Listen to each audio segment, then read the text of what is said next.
Hey guys, David Huffaker here again, your operating partner, and just wanted to touch base again about industry news that you can use, conversations about what's going on around our real estate industry, real estate tips, and just general information to help you guys have better information for your clients and your consumers and to do your job at a high level. So a lot of rumors going on this week. I shouldn't say rumors, but conversations. If you read Inman or looking around about the Z Monster, Zillow, and what they are doing. Zillow's been in the news a lot lately around what's going on. A few weeks ago, there was a really popular TikTok of an agent in California talking about price fixing with Open Door and Zillow. And so that's a really interesting topic. Most recently, Zillow has now announced that they are going to pause their home buying process or program through the end of the year as they've run into backlogs of contractors and getting homes flipped. And so I always say it's very interesting. I think if you peel back some of the layers there of what's going on and think about the industry as a whole, the iBuyer segment has been what we would call a disruptor, right? Something that has changed a little bit of the way or the opportunity of the way that things are done in our industry.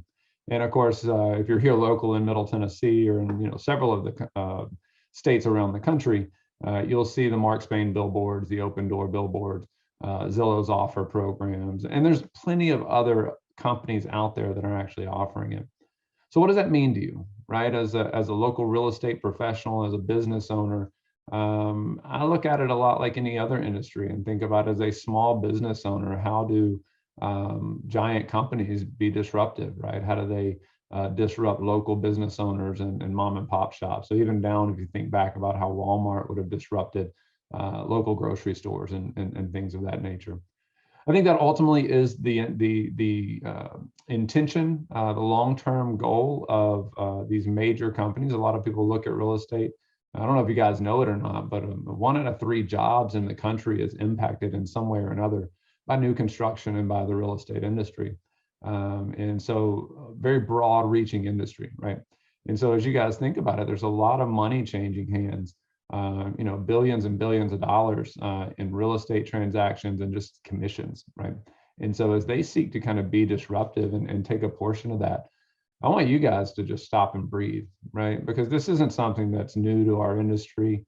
It's been happening for a long time. They've just polished it and put it on Wall Street, right? So if you go back, I remember in 04, 05, 06, the low cost, the guaranteed sales, the we'll buy your home.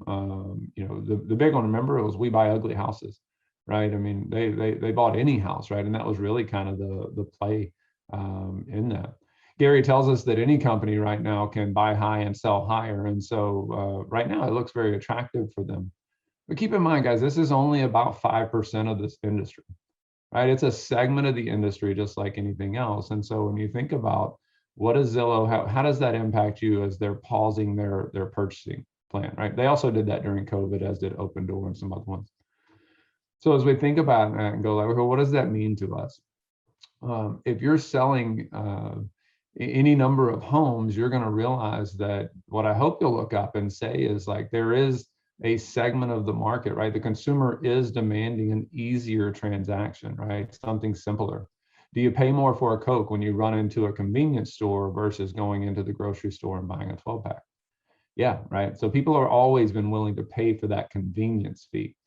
So you should be looking at that not as a competitor that's disrupting you, but as an opportunity for you to also play in that sector. Guys, Zillow is no different than a team that maybe is around your local market center, right? I mean, they have organization, they have ISAs, they have some method of generating leads, right? Zillow has a lot of eyeballs on their website. So they've generated the leads, they've found ways to get ISAs to convert them, and then they work with local agents to do the transaction in some form of split, right? And not drastically different than how a team operates. And so as you look at that and go like, okay, well, they do it on a grand scale. Yes, they have hundreds of millions of dollars being fed to them from Wall Street. But that doesn't mean that you as a local real estate agent can't do something very similar. There are plenty of investors out there that will buy homes for cash. You can go to your local bank and set up a line of credit where you buy homes for cash. We have investor programs that will buy homes for cash. So what I would challenge you to think about is how can you play in that space as well, not be disrupted by it, right? What are your options? And not just from a home buying standpoint, but as you look up around the industry, We really should not just be sitting by and going, well, I'll deal with the buyers and sellers that call me, and the market's really good. A lot of people are moving, so I'll get enough to make a living, right? That's only going to hold up. You probably still got another 12, 18 months to be able to kind of ride that wave. But I don't know about you, I'm in this for the long haul, right? This is my career. And so I want to be able to look at the markets that are coming and really be able to look up and say, how do I offer access to everything? Because these programs are not going to go away. The disruption in the industry is not going to go away. The technology playing in the space is not going to go away. And so when I look up and think of it and go, like, the consumer, much like, let's think about it this way. You ever try to book a hotel room or a flight lately? Right? When it first happened, Expedia came out and it was really cool, right? We all liked having that control and that insight.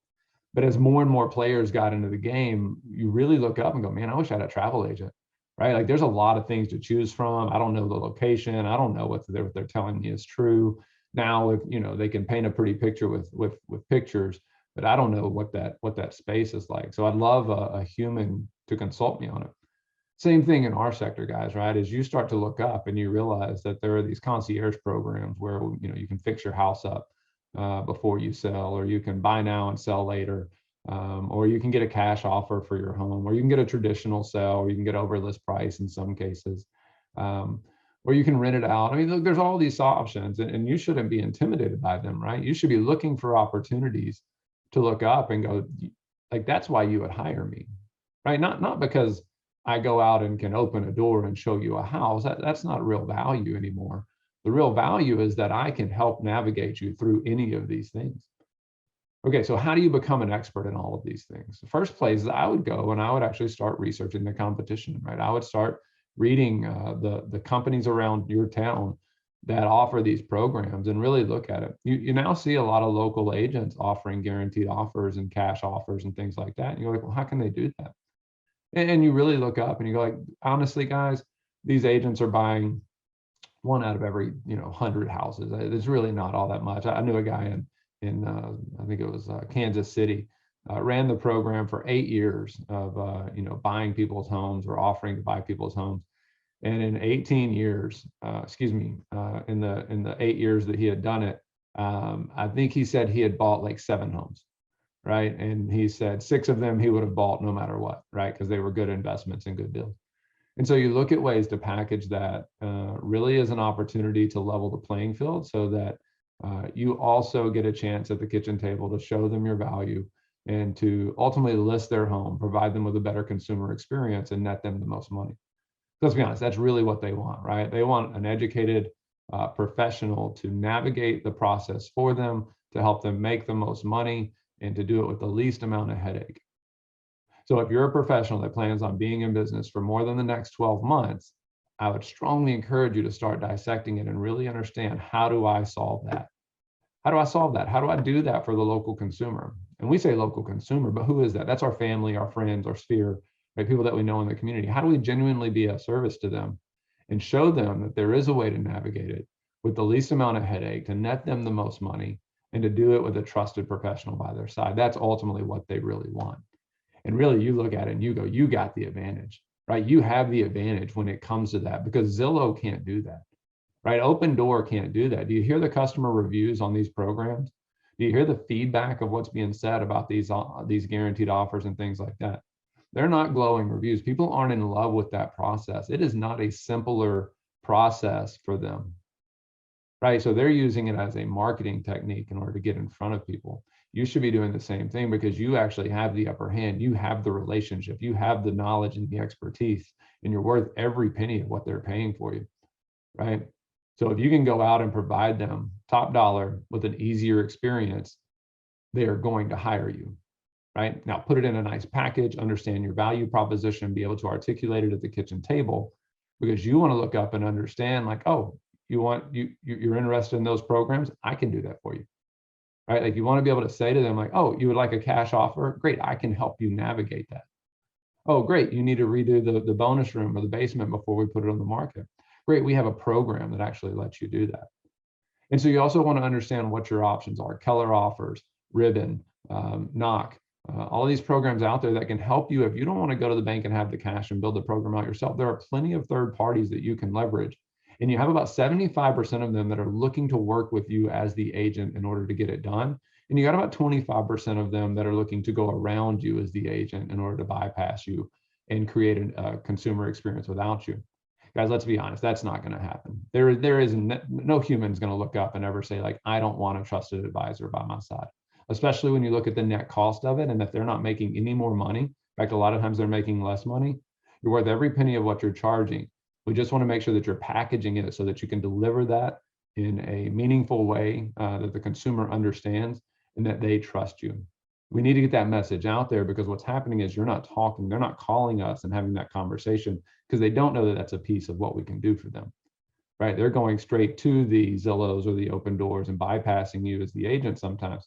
Again, 5% of the market, in order to check into that and have that conversation. Guys, I hope that you'll spend some time as you're thinking about your business planning and about what's going on, that you'll research the companies. And again, have white space on your calendar. Have 2 to 4 hours a week that you're sitting down and just thinking through these things as far as what is your value proposition. And even if it's just to do the research, to be more educated on how to navigate it.